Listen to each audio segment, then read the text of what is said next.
Don't fucking worry about Akutsuki. It's all good. Oh, yes. Now we got Persona 3 music with Persona 4 characters. I finished reading over the material, but to be honest, it tells me little. Most of the principals involved are already deceased, including Kuritsu Kurijo, Suji, Ikutsuki, and the Persona users whose abilities were artificially awakened. Yes, they are all dead. I had a real dumb moment there, and it's like the moment that made me cry the most in Persona 3, and I completely thought, hey, yeah, that one is still alive. No, because that's exactly why I cried so hard. It was just so sad. I fucking bawled in Persona 3. You guys don't know anything until you play that game. So I do learn something. The culprit's objective in Labrys's case had similarities to the purpose on Ergo research. To deliberately gather shadows in order to fuse them together. If that was the objective, wouldn't the TV world have been an ideal place for a test run? It may be best if I check inside of the TV world once more. When I opened my cell phone to share my findings, scant though they may be, I noticed that the hour is late. It's almost the next day. It's a bit late to call them. Which reminds me, I think I heard thunder earlier. Could it have rained? That word rained gives me pause. During the incident with Labrys, the Midnight Channel was broadcasting again. If her case is truly ongoing, does that mean it could come on tonight?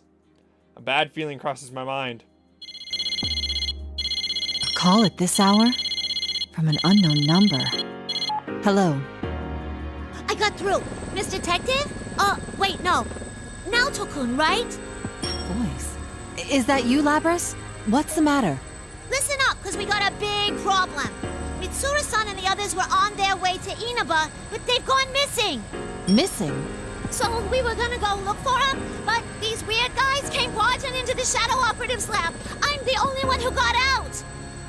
The Shadow Operatives research lab was attacked? Could it be the enemy? No, that's not it. This is most likely. Labrys, calm down. Can you describe anything unique about the people who invaded your headquarters? Unique? They came in a big group. They wore suits. They showed this paper-looking thing, and they said something about an investigation. Just as I thought. Public safety. I had my suspicions, but there can be no mistake. Though the Kurijo group and public safety are formally in cooperation, public safety privately has a low opinion of the Shadow Operatives, hence their request that I perform an undercover investigation. They must have found out about Mitsuru-san's disappearance and used it as an opportunity to launch a compulsory investigation. But Mitsuru-san's disappearance, could it really be related to public safety's move? Labrys said a moment ago that Mitsuru-san and her people were headed to Inaba. Why? While I think carefully, sorting through this new information, I asked Labrys for more details. I understand. What's your present situation? I can't go back to the lab, right? Even if I could, I wouldn't know what to do without Mitsuru-san around. But then I found out the Shadow Operatives got these special folks who only get called up in emergencies. I just met up with them a minute ago, and we're about to go look for Mitsuru-san and them. Understood. I'll cooperate as well. I'm sure the others won't say no either. We'll all try searching for Mitsuru-san. Really? Thanks! Labrys, there's something else I'd like to ask. Why was Mitsuru-san headed for Inaba? If I remember right, they found a weird shadow reading over there, so they were gonna go look into it. A weird shadow reading?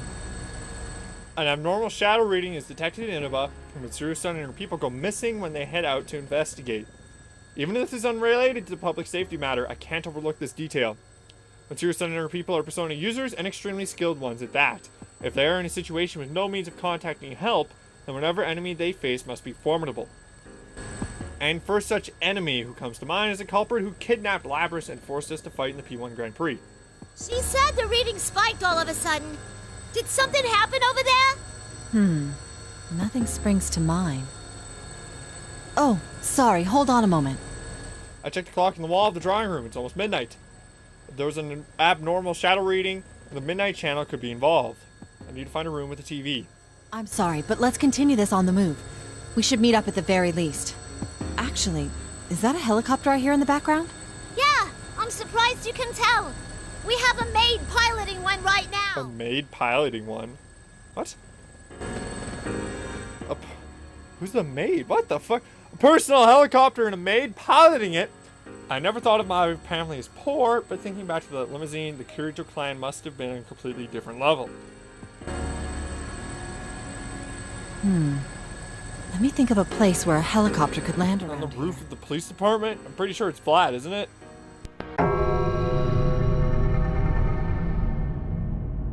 As I continue to talk while walking down the hallway, all the lights suddenly turn off. Though it is midnight, this is a police station. There should be several officers still stationed here, even at this hour. However, in defiance of these facts, an unnatural stillness pervades the air. A blackout. No, that's not it. The roaring helicopter rotors on the other end of the line have also fallen silent. Labras? My cell phone has gone dead, as if the batteries were drained. I try a few things, but it won't even turn on. Having all the electronics here stopped working so suddenly? Have all the electronics here stopped so working? I open a nearby door to get a better look at my environment. The empty room is hazily lit by an eerie red glow coming from the window. Walking to get a clearer view, I gasp at the sight outside. An obviously pall has fallen upon this quiet rural town. Oh, Red fog? what the fuck is that? That's not Tartarus, is it? Seeing the town enveloped in fog, I can't help but remember last year's case. With a foreboding feeling that the situation is taking a turn for the worse, I quickly leave this strangely empty infestation. That can't be fucking Tartarus. That's the whole reason of Persona 3. Oh man, there's so much story. Right. Thanks for confirming that. Thank you. So I guess, yeah, I guess it kind of works down as a track, I would assume. So like you play probably as far as you can down here, and then you can go back and play. This also helps settle the timeline. That helps a lot, actually, settle the timeline. Alright, so now we're gonna go back to... Oh, it shows all the characters too. That's interesting. Does this show... it doesn't show Margaret and Igor. Alright. I'm trying to fucking piece together how this game rolls. How this game exactly works. Oh, this is the first time I'm playing as Rize. Or even thinking about life as Rize. I raise one arm towards the mirror-lined wall and close my eyes. In my mind, I see a stage and the hazy shadow of a band. Glow sticks of all different colors shine in the packeted seats. I'm looking at them for my mark, indicated with a spot of fluorescent paint. The moment the countdown hits 0, a spotlight comes on. I reach towards the floating light and become one with the stage. And I reach out to the truth. Say hello. You gotta say goodbye to 1,000 lies, yeah. Shout, friends, just those words you really mean. And let your voice be heard all over the world. Stand up when you hear a knock on the door. It's me, come on out. Get ready for your true story.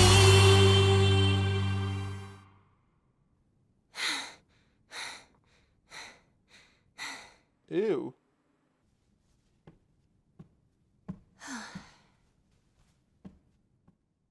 That looked kind of nasty there for a second. She did not look very good.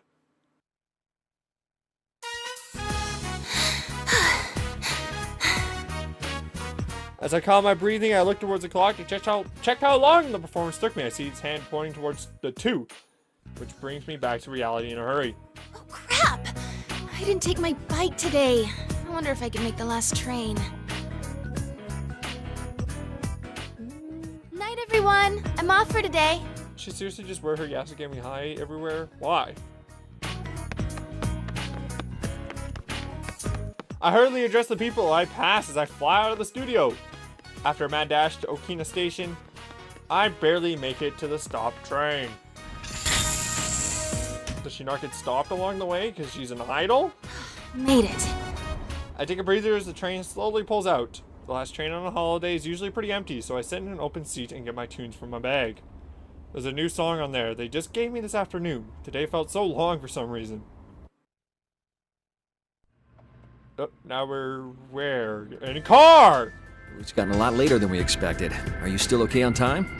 Wow, as a new model, he looks really not that good. Straight up. Wow. You didn't have to give me a lift, you know. I'd have been fine. That's not the issue. Come on, I'm your manager. The reason Inoue-san seems so happy is because of the news we got earlier. When our president called us back to the office from the shoot today, we were greeted with a new song for me and a detailed plan for my comeback. Still, I had no idea that the boss was putting together such a detailed plan for your comeback. Well, I'm grateful and all, but I just don't think I'm ready yet. Wow. Hey. Okay, sorry, I just checked my phone and Steam has a Canadian dollar finally. Woo! Fucking A. That was dumb. Fucking Canadian dollar finally, goddamn fucking shit. That's not true. We've all seen how hard you've been working. You're much stronger than you were. I think the boss is making the right decision. Are you just flattering me, Inoue-san? Never intentionally. You sang that new song we gave you today after just a short lesson. You even memorized the dance steps in record time. I wasn't any good, though. I got distracted by the steps and kept going off key. And I wasn't hitting the turns cleanly. I've still got a long way to go. It's true. Even as far as discussion of my comeback goes, if Inoue-san hadn't come up with an excuse for why he couldn't get in contact with me until yesterday, the plans could have been sunk. Rise-chan, did something happen? Huh? I know that there's a part of your life you won't let me into, and that's okay. An idol doesn't need to tell her manager everything, but there's a difference between keeping things private and isolating yourself. You asked if you could get some days off during the long holiday, right? And you didn't seem too keen on today's session either. Did you have some other engagement in mind? No, you're just cutting me too much slack. Thanks, though. It's nothing to do with work. There was something that made me realize how powerless I am. So many people are supporting me for my comeback, but no matter how much I throw myself into rehearsals, all I can think about is how I was nothing but a burden in the incident yesterday. Rise-chan? I'm okay. Were you worried I'd quit again? I'm still set on getting back into showbiz, once I shake off the rest from my hiatus. I can tell that much from watching you practice. Still, maybe you need a breather. Huh? The publisher consulted me about maybe rescheduling the photo shoot. When I told them doing it later would be problematic since you're still a student, they decided to reschedule for another time. So, take a nice break tomorrow. Inoue-san. But things will be busy after the long holiday. The success of your comeback project is on the line here. I really appreciate it. Can you let me off at Okina Station today? If I have tomorrow off, I want to stop by the studio and practice a little more. Huh? But wouldn't it be late by the time you're done? Why don't I take you straight home? There's not enough room at home. Please? I'll go straight home after I practice a little. Well, alright. But don't push yourself too hard, okay? I won't. Actually, though, you shouldn't coddle me so much either. Okay, Inoue-san?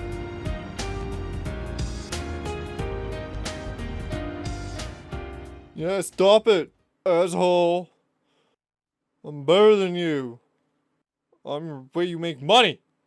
That's what that means. Through the train window, I can see the countryside with only a few lights here and there. The train was empty to begin with, and it only gets emptier as we approach the final stop. A long holiday, huh? This holiday was supposed to cap off with just work and rehearsals. Even when I heard Yu-senpai was coming back, I was the one who decided not to change my plans.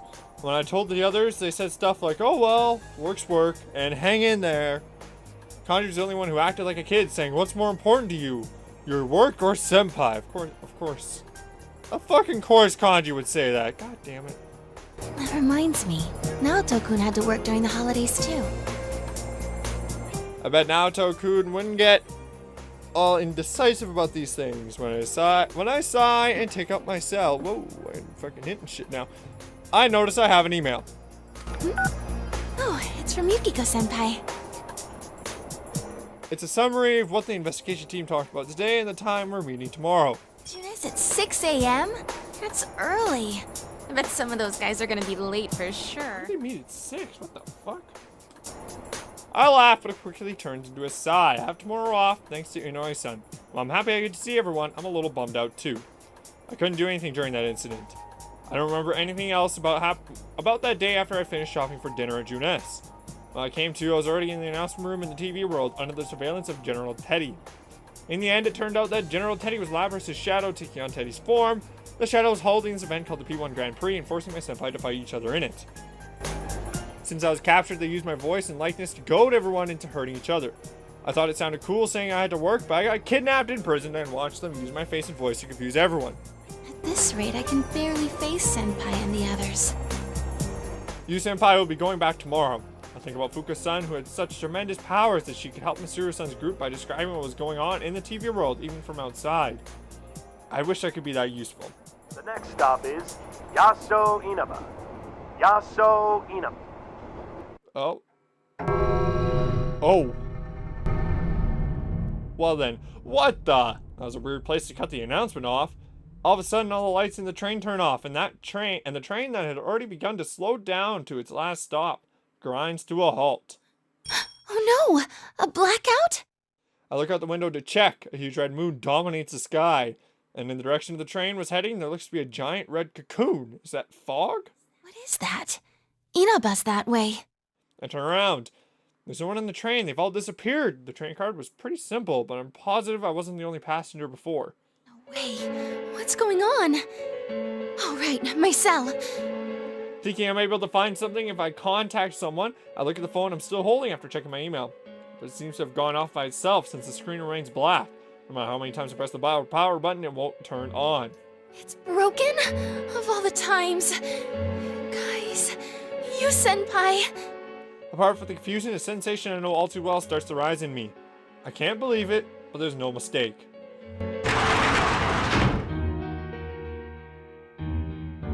This feeling, it can't be. It's like I'm inside the TV. I'm moving before I can think twice. I yank open the door using the emergency lever and jump out onto the tracks. I begin running toward the Yasuinaba train station. Now's not the time to stay and cower here. No, it's not. Rize, do the thing. Oh, I'm gonna get tired of that to be continued, aren't I?